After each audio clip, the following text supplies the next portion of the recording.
စွာပြလက်တကအလွန်တရာမှလိမ္မာရေးချရှိတဲ့ကျင့်ဝတ်ပฏิပတ်နဲ့ပြည့်စုံတဲ့တာနုတာမဏေဆိုတာရှိတယ်အဲ့ဒီကိုရင်ကငယ်ငယ်လေးတွေကစသာသနာ့ဘောင်ကိုရောက်လာတာဆရာဥပ္ပဇေရီရဲ့ပုံမှာလည်းပဲအလွန်တရာမှသူကဝကြီးဝဲငယ်ကိုပြည့်စုံစေတယ်အထူးသဖြင့်သူ့ရဲ့အည်သွေးကမြတ်စွာဘုရားဟောထားတဲ့တရားဒေသနာကြီးတွေကိုကျွမ်းကျွမ်းကျင်ကျင်ရအောင်ကြက်မှတ်ပြီးတော့တရားဟောပြနိုင်စွမ်းတတိရှိတဲ့အည်သွေးဟာသူ့ရဲ့ထူးခြားချက်ပေါ့အဲ့ဒါသူ့ရဲ့အည်သွေးကိုမြင်လို့သူ့ရဲ့ဥပ္ပဇေဆရာတွေယဟန်တော်တွေကလာပြီလာကိုသတင်းတွေရောက်ပြီဆိုလို့ရှိရင်အဲ့ဒီကိုရင်ကိုတရားဟောခိုင်းတယ်အဲ့ဒါကိုရင်ကသူကြက်မှတ်ထားတဲ့ပါဠိတော်ဒေသနာကြီးတွေကိုရွတ်ဆိုပြီးတော့ရဲရဲတင်းတင်းရဲရဲဝံ့ဝံ့တရားဟောရဲတယ်လူတွေကလည်းအရင်သဘောကျကြတယ်အထူးသဖြင့်ဒီကိုရင်ဟောတဲ့တရားကိုလူတွေမကဘူးနတ်တွေပါနာတာတောင်ရှိတယ်တဲ့ဒါကြောင့်တရားဟောပြီးလို့ကုသိုလ်ကောင်းမှုကိုအမြတ်တမ်းပေးဝေဖို့ဆိုလို့ရှိရင်နတ်တွေကလည်းသာဓုခေါ်ရတယ်ပေါ့အဲ့လိုနတ်တွေသာဓုခေါ်ရတဲ့အထဲမှာလူတွေမသိနိုင်တဲ့ဖြစ်ပေါ်နေတဲ့အကြောင်းအရာတစ်ခုကဘာလဲဆိုတော့ဒီကိုရင်ရဲ့အရင်ဘဝကမေတော်ဟောင်းကဘီလူမဖြစ်နေတာရှိတယ်အဲ့ဒီဘီလူမကအဲ့ဒီနတ်တို့ရဲ့လောကမှာတာနုမေတော်ဆိုတဲ့နာမည်နဲ့သူကမျက်နှာရတယ်နောက်နတ်တွေကအမြဲတရားနာရင်လည်းဒီကိုရင်လေးကနောက်ဒီဘီလူမရဲ့အရင်ဘဝတုန်းကသားတော်ခဲ့တာဟုတ်လားဒါကြောင့်မလို့ဒီဘီလူမကသူကသွားလျာမှာမျက်နှာပွင့်ကိုရင်ရဲ့မေတော်ဟောင်းဆိုပြီးတော့အဲ့ဒါကြောင့်မလို့ဒီဘီလူမကလည်းဒီကိုရင်ကိုအမြဲတမ်းစောင့်ရှောက်ကိုရင်ကဒါတွေကိုမသိပါဘူးသူဒါကနောက်ွယ်မှာဖြစ်နေတဲ့ကိစ္စအဲ့ဒါနဲ့ကိုရင်ကအသက်အရွယ်ရလာလို့နော်16နှစ်19နှစ်အရွယ်ရောက်လာတဲ့အခါမှာကိုရင်ကစိတ်ကဖောက်ပြန်လာတယ်စိတ်ဖောက်ပြန်လာတယ်ဆိုတာဘာပြောတော့ဆိုတော့သာသနာ့ဘောင်မှာမနေချင်တော့လူထွက်ချင်လာတယ်ဘလို့မှသူ့စိတ်ကိုတားဆီးလို့မရဘူးနှိပ်ကွပ်လို့မရဘူးသူလည်းပဲတရားဒေသနာတွေကိုအများကြီးသိထားတယ်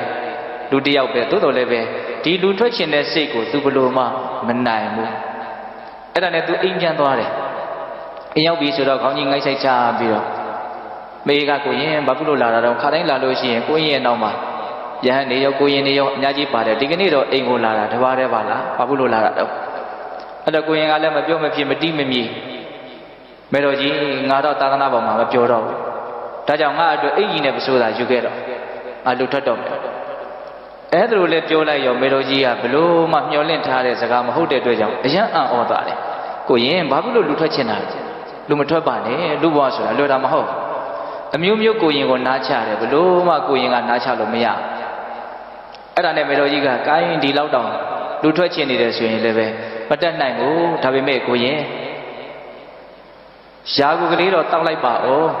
ယာကုတောက်ပြီးလို့ရှိရင်ကိုရင်ကိုစွန်းစားဖို့အတွက်စွန်းချက်ပြီးတော့ကပ်ပါမယ်အဲ့ဒီစွန်းကလေးစားပြီးတော့မှပဲအစိုးနဲ့အင်ကြီးကိုပေးပါမယ်စွန်းကလေးတော့နောက်ဆုံးတက်တဲ့အနေနဲ့စားသွားပါအောင်ဆိုပြီးတော့မေတော်ကြီးကနော်ဒီကိုရင်ကိုစွန်းစားဖို့အတွက်စွန်းချက်အဲ့ဒါကိုရင်ကယာကုတောက်ပြီးတော့မေတော်ကြီးစွန်းချက်တာကိုစောင့်အဲ့ဒါမေတော်ကြီးကစံဒီပါလေးဆေးပြီးတော့စွန်းအိုးလေးတဲနေအဲ့ဒီချိန်မှာဘာဖြစ်လဲဆိုတော့ကိုရင်ရဲ့တရားတန်ကြောင့်တာဓုခေါ်ခွင့်ရလို့မျက်နှာပွင့်နေတဲ့မေတော်ဟောင်းဘလူးမှရှိတယ်အဲ့ဒီဘလူးမှကငါကိုရင်ဘယ်ရောက်နေတော့သူကအမြဲတမ်းစောင့်ကြည့်နေတဲ့သဘောရှိတာ哦အဲ့ဒါနဲ့တွေ့တယ်ဩအိမ်ရောက်နေတယ်လူထွက်ချင်လို့မအေးကိုနောက်ပစိုးအင်ကြီးတောင်းနေတာပဲဒါကိုသိတော့ဒီအခွင့်ကိုငါမပေးဘူးတဲ့အပြီးတော့နှောက်ရှက်မယ်အဲ့ဒါနဲ့ဘီလူမကရောက်လာပြီးတော့ကိုရင်ကိုဝင်ပူးတယ်ဘာလုပ်ထားလဲဆိုတော့မျက်နာကိုနောက်ပြန်လှည့်အောင်လှည့်ထားတယ်တဲ့ဇက်ကအမြုပ်တစီကြီးထွက်အောင်လုပ်တယ်အဲ့ဒါဝူဝါနဲ့ကိုရင်ကကရင်မောကနေပြီးတော့လိမ့်ကြတယ်အောက်အဲ့ဒီချိန်မှာကိုရင်ကသူ့စိတ်နဲ့သူ့ကိုမရှိတော့အဲ့လိုအတန်နေကြတဲ့ခါကျတော့မေတော်ကြီးကဆွန့်ချက်ရင်းနဲ့ဘာဖြစ်လဲမသိဘူးဆိုပြီးတော့ကိုရင်ဒီရောက်လာတယ်ရောက်လာတဲ့ခါကျတော့ကိုရင်ကဝူဝါဖြစ်နေတော့ဩဒါဟာတစုံတစ်ယောက်ကဝင်ပြီးတော့နှိပ်စက်နေတာပဲဆိုတော့သူသိတယ်အဲ့ဒါနဲ့သူကဘယ်လိုပြောလဲဆိုတော့တီလာနဲ့ပြည်စုံတဲ့ပုံကိုယ်တွေကိုဘီလူတွေကမကစားကြဘူးလို့ငါယန္တာရှင်မြတ်တရဲ့ထံကနေအဲ့ဒီစကားကိုကြားဘူးတယ်ပေါ့ခုငါရဲ့သားဟာကိုချင်းတီလာနဲ့ပြည်စုံမှလဲကနေဘီလူတွေကဘာဖြစ်လို့လာပြီးတော့ငါသားနဲ့လာကစားကြတာတော့အဲ့ဒီလိုမျိုးသူကရွတ်ဆိုမြည်တမ်းငိုကြွေးတာအဲ့ဒီချိန်မှာဘီလူမကဟုတ်တယ်တဲ့ယန္တာရှင်မြတ်တပြောတယ်တီလာနဲ့ပြည်စုံတဲ့ပုံကိုဘီလူတွေကမကစားကြဘူးဆိုတာမှန်တယ်ဒါပေမဲ့အခုဒီတင့်ရဲ့သားက လူထွက်မယ်ဆိုပြီးတော့တင့်ဒီကိုရောက်လာတာအဲ့ဒါကိုငါဘယ်လိုမှခွင့်ပေးနိုင်ဘူးပြောပြလိုက်တဲ့တင့်ရဲ့ဒါတတိယလာလို့ရှိရင်ပြောပြလိုက်တကယ်လို့လူသားထွက်မယ်ဆိုလို့ရှိရင်ငှက်လို့အတောင်နဲ့ပြန်နေတော့လည်းပဲမလွတ်စေရဘူးငါလိုက်ပြီးတော့ဒုက္ခပေးမယ်လို့ချင်းချောက်တာပေါ့နော်အဲ့လိုပြောပြီးတော့ဘလူမကခွာသွားတယ်အဲ့ဒါခဏနေတော့ကိုရင်ကသတိရဘေးကလူတွေကလည်းဝိုင်းအောင်ကြည့်နေကြတာပေါ့အိမ်နီနာချင်းတွေပါလေမေတော်ကြီးကလည်းသူ့ရှင်မှာမျက်ရည်ဆက်လက်နဲ့ငိုးနေတာတွေ့တယ်ပြီးတော့ကိုရင်ကသူ့ကိုဘလူးကူးလို့မေတော်ကြီးငိုးနေတာလို့မသိဘူးသူ့ကိုဘလူးကူးသွားတယ်ဆိုတာလည်းသူမသိဘူးအဲ့ဒါနဲ့သူကဘာပြောလို့ဆိုတော့အမေဘာဖြစ်လို့ငိုတာတော့နဲ့လောကမှာငိုတယ်ဆိုတာကိုချစ်တဲ့ခင်တဲ့လူတွေတေးသွားရင်လည်းငိုကြတယ်အသက်ရှင်လျက်နဲ့ပျောက်သွားတယ်ဆိုရင်လည်းငိုကြတယ်အခုသားဖြစ်တဲ့လူကသေးသွားတာလည်းမဟုတ်ပျောက်သွားတာလည်းမဟုတ်အမေရှိတယ်ဒီမှာငုတ်တုတ်ထိုင်းနေတာရှိတယ်ဘာလို့ငိုတာတော့အဲ့လိုမျိုးပြောတဲ့အခါကျတော့မေဖြစ်တဲ့လူပြန်ပြောတဲ့စကားကတော်စိတ်ဝင်စားစရာကောင်းတယ်မတံဝါဗုဒ္ဓရောတိတိယောဝါဇီဝနတ္တိတတိယောဇကာမေစာရိတဝါနာပုဏ္ဏရာကိစ္စတိဣဒတံဝါပိဗုဒ္ဓရောတံတိပုဏ္ဏဇီဝမတောဟိတောတဲ့အဓိပ္ပာယ်ကဘာပြောလို့ဆိုတော့ဗုဒ္ဓจิตတဲ့မတန်ဝါတေသောသူကိုမူလီရောတန်တိငိုကြွေးကြကုန်၏ရောအကျဉ်သူသည်ဇီဝအသက်ရှင်လျက်နာတိတန်တိမထင်တန်ဝါထိုသူကိုမူလီရောတန်တိငိုကြွေးကြကုန်၏လူသေးသွားရင်လည်းလူတွေဟာငိုကြတယ်အသက်ရှင်နေတဲ့ပျောက်သွားတယ်ဆိုရင်လည်းငိုကြတယ်တဲ့ဗုဒ္ဓจิตရောစအကျဉ်သူသည်ကကာမေကာမဂုဏ်တို့ကိုစာစိတ်တော်ဆွန့်၍ပုဏ္ဏတပံဣဒဤလူပေါင်းတို့အာကိစ္စတိလေ၍လာပြီး၏တဲ့လူလောကကြီးကိုဆွန့်ပြီးတော့ယဟန်ပြုသွားတယ်ကိုရင်ဝတ်သွားတယ်အဲ့လိုစွန့်သွားပါပြီးပါလျှက်မှာပြီးရင်ပြန်ပြီးတော့လူလောကကြီးကိုပြန်ရောက်လာတယ်ပေါ့ဆိုလိုတာကဗုဒ္ဓခြေသာတန်ပြီးထိုသူကိုမူလီရောဒန်တိငိုကြွေးကြကုန်၏ယဟန်ပေါင်းရောက်ပြီးတော့မှသာသနာပေါင်းရောက်ပြီးတော့မှလူပေါင်းကိုပြန်ပြီးတော့လျှော့ကြလာတယ်လဲကြလာတယ်ဆိုအဲ့ဒီလိုကိုလည်းမလုပ်ကြတော့ငိုကြတယ်တဲ့ဘာဖြစ်လို့တုံးဆိုတော့တဲ့သောထိုသူသည်ပုဏ္ဏတပံဇီဝံအသက်ရှိလျက်မတော်သေးသောသူမြည်၏ဟောအဲ့ဒီလူဟာလည်းတည်တဲ့လူနဲ့အတူတူပဲလို့ပြောလိုက်တာဟုတ်လားသာသနာပေါင်းရောက်ပြီးတော့မှလူဘဝပြန်ရောက်လာတယ်ဆိုတာရှင်လျက်နဲ့ပြန်ပြီးတော့သေသွားတဲ့လူနဲ့အတူတူပဲလို့ပြောတာအဲ့လိုပြောတော့ကိုရင်ကနားထောင်နေတယ်နော်မေပြောတဲ့စကားကိုနားထောင်နေတယ်အဲ့ဒါနဲ့မေကြီးကသူ့ရင်ထဲမှာရှိတဲ့ခံစားချက်တွေပေါ့နော်ဒါကိုပြောတ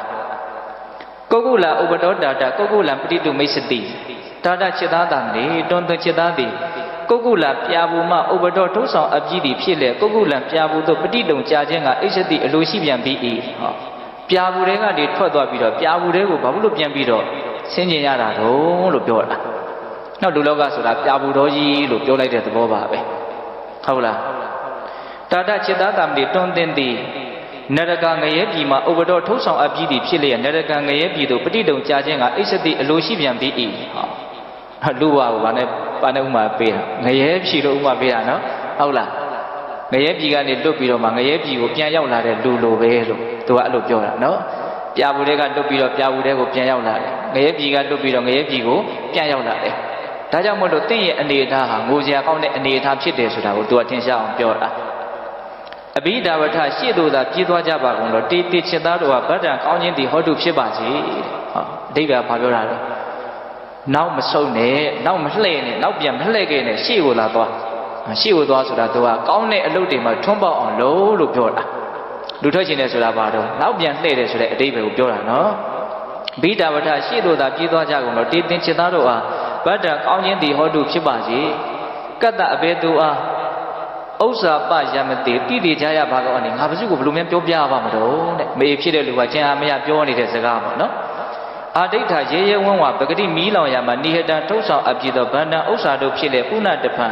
တရှိတုံလောင်ကျွမ်းခြင်းကအိစတိသင်အလိုရှိပြန်ပြီး၏နော်မီးလောင်အိမ်ထဲကနေပြီးတော့လွတ်သွားပြီးသားပါဘယ်လိုကြောင့်မီးပုံတွေကိုပြန်ပြီးတော့ကြောက်လာခြင်းရတာတုံးလို့ပြောတာမေတော်ကြီးကအများကြီးအမြင်ရှိတယ်လို့မဆိုနိုင်ဘူးလားဆိုနိုင်နော်သူပြောတဲ့စကားတွေကမှတ်သားစရာကြီးပါပဲဟုတ်လားရှေ့ကိုသာသွားပါနောက်ပြန်မလှည့်ခဲ့ကောင်းတဲ့နေရာကြီးမဟုတ်ဘူးပေါ့ဆိုလိုတာကဟုတ်လားမိဘုံတွေကနေပြီးတော့လွတ်ပြီးသားဘယ်နဲ့ကြောင့်မိဘုံတွေကိုပြန်ပြီးတော့ခုန်ဆင်းခြင်းရတာတော့အဲ့လိုပြောနေတဲ့အချိန်မှာပဲမေတော်ကြီးပြောတဲ့စကားတွေကိုသူစဉ်းစားမယ်ပေါ့အဲ့ဒီစကားတန်ကိုကြားပြီးတော့ပဲသူတခါတည်းလူထွက်ခြင်းစိတ်ကြောက်သွားတယ်ပြောရကျွတ်နဲ့တယ်လို့မဆိုနိုင်ဘူးလားဆိုနိုင်ရနော်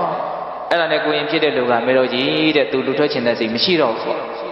အဲ့လိုပြောတဲ့အခါကျတော့မေတော်ကြီးကလည်းဝမ်းမြောက်ဝမ်းသာဟုတ်ပြီဒါနဲ့ရင်ကိုရင်ခုအသက်ဘယ်လောက်ရှိပြီတော့မင်းမြန်စီစစ်ကြည့်တဲ့အခါကျတော့ရဟန်းခံဖို့အတွက်တော့တင့်တော်တဲ့အချိန်ကိုရောက်နေပြီဆိုတော့ သင်္ကန်းပေးခရပြည့်စုံအောင်ရှာပြီးတော့သူ့ကိုရန်ခံပေးတယ်တာနုတာမဏေကနေပြီးတော့ယဟန်တော်တာနုဖြစ်လာတယ်ပေါ့နော်အဲ့ဒီအချိန်မှာမြတ်စွာဘုရားကဒီယဟန်တော်တာနုရဲ့တစ်ချိန်လုံးကလူထွက်ခြင်းတဲ့စိတ်အနေအထားလေးကိုသူမနေရုံးကန်ပြီးတော့လူထွက်ခြင်းတဲ့စိတ်ကိုဖျောက်သွားအောင်သူလုပ်ခဲ့တာမရှိဘူးလားရှိရနော်အဲ့ဒါလေးကိုအကြောင်းပြုပြီးတော့စောစောတုန်းကဂါထာလေးကိုမြတ်စွာဘုရားဟောတာနော်ဣဒံပုရိစိတ်တမစာရိစာရိကံယိနေစိကယထာကမ္မယထာတုက္ခဒီစိတ်ဆိုတာနော်အလွန်ဝေးကွာတဲ့ကာလကနေဒီကနေ့တိုင်အောင်ကောင်းတယ်ထင်တာတွေကမှကြိုက်တာကိုတွေ့ရင်ကြိုက်တဲ့လောက်ကျင်လဲကျက်စားတတ်တဲ့သဘောရှိတယ်အဲ့ဒီစိတ်ကိုဒီကနေ့ကစပြီးတော့အမုံရစ်တဲ့ဆင်းကိုချုံးကင်ထားတဲ့ဆင်းသိန်းယောက်ျားတွေကောင်းကောင်းနှိပ်ကိုဆုံးမတယ်လို့မျိုးကိုယ့်ရဲ့စိတ်ကိုယောနိတော်မတိကာရဆိုတဲ့ချွန်းနဲ့ကောင်းကောင်းနှိပ်ကိုဆုံးမသင့်တယ်လို့အဲ့ဒီကာထာကိုဟောတာအဲ့ဒီမှာတရားနာပေးတဲ့တကွာဒီယဟန်တော်တာနုဟာယဟန္တာဖြစ်တယ်လို့ဆိုတယ်နော်အဲ့တော့ဒီကာထာလေးကဒကာဓမ္မတို့ဦးဇင်းတို့အတွက်အများကြီးစဉ်းစားစရာအနေနဲ့တန်ဖိုးရှိစွာဟောလူလောကကြီးမှာတွင်ကျဲမနေဘူးလားတွင်ကျဲနေတယ်နော်ဒါကိုမှတ်သားသင့်တယ်ပေါ့ဟုတ်လားအဲ့တော့စိတ်ဆိုဒီမှာဆိုတော့ဦးဇင်းတို့ခေါင်းစဉ်လေးတက်ပြီးတော့ပြောနေတာဒီဒေသနာအရစိတ်ဆိုတာဘာနဲ့တူတော့ရှင်ရိုင်းများနဲ့တူတယ်ပေါ့အမုံရစ်နေတဲ့ရှင်ရိုင်းများအမုံရစ်နေတဲ့ရှင်ဟာတွေ့သမျှအန္တရာယ်ပြုတယ်ရန်ရှားတယ်ထိမ့်ရသိမ့်ရခက်တယ်ဗျံပရာသဘောလဲဆန့်တယ်ကြမ်းကြမ်းထန်ထန်လဲရှိတယ်အဲ့တော့လူတယောက်ကြမ်းတယ်မကြမ်းဘူးဆိုတာတကယ်တမ်းကစိတ်ပေါ်မှာမူတည်တာပါပဲစိတ်